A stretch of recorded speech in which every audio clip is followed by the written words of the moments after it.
So, eto, nagpapak na tayo ng beef batutay or Cabanatuan Longganisa.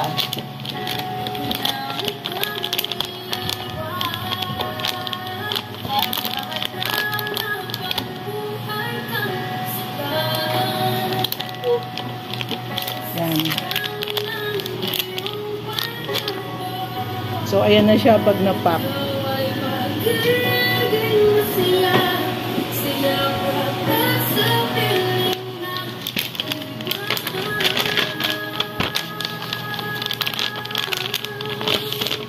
Yan. So, ayan ang beef batutay namin ay 8 pieces or 8 links per half kilogram. Yan. So, ganyan ang ginagawa. Tapos, lalagay ang label. Tapos, isi-seal. So, inuubos lang namin tong plastic na to. Next time, i-vacuum seal namin siya. Yan.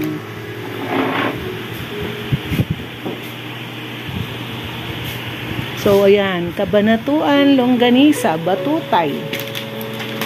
So, beef, pork, sodium phosphate, sodium nitrite, sodium erythorbate, salt, spices, and seasonings, and red food color.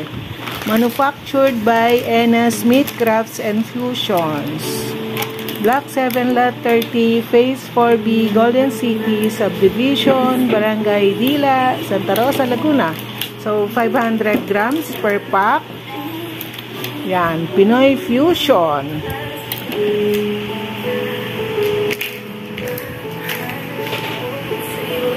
So, hindi nakalagay kung ilang pieces, pero 8 pieces.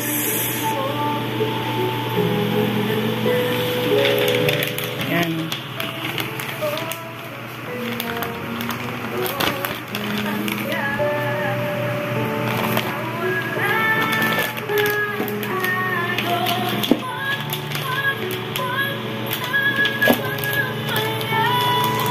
So, yan po ang aming Enas Cabanatuan Longganisa or beef batutay.